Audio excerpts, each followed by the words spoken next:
Bog, kako si? Bog, super sam, hvala na pitanju. Kako si ti?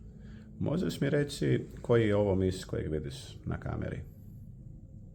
Ovo je Apple Magic Mouse. Prepoznatljiv je po glatkoj bijeloj površini i specifičnom dizajnu. A možeš mi reći na ovim ključevima, znači ovaj privjesak, šta je to? To izgleda kao privjesak u obliku mini teniske loptice. Super fora detalj. Daje ključevima sportski štih. Ako voliš tenis, baš je praktičan i simpatičan dodatak. A da li mi možeš reći prema ovom ugovoru kad osoba počinje raditi? Prema ugovoru, osoba počinje raditi 1. svibnja 2025. godine. To je datum stupanja na snagu. A da li mi možeš reći koji je ovo zbroj ovih brojeva? Zbroj brojeva 4 i 8 je 12. Možeš to sad reći na kineskom?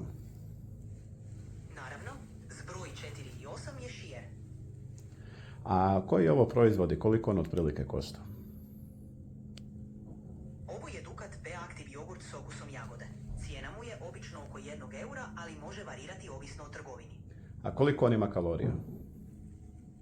Ovisno o točnom pakiranju, slični jogurti obično imaju oko 60 kalorija na 100 ml. Dakle, bočica od 330 ml imala bi otprilike 200 kalorija. A da li mi možeš reći gdje se nalazi onaj moj ključ sa privjeskom? Da li se sjećaš? Mislim da je bio na stolu pored miša kad smo ga zadnji put vidjeli. Možda je još tamo. Super. A da li mi možeš reći kakav će vrijeme biti ovaj vikend na Rabu?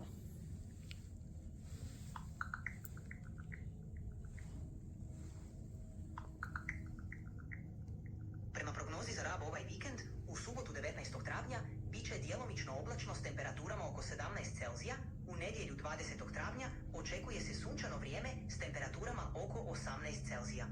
A da li će puhat?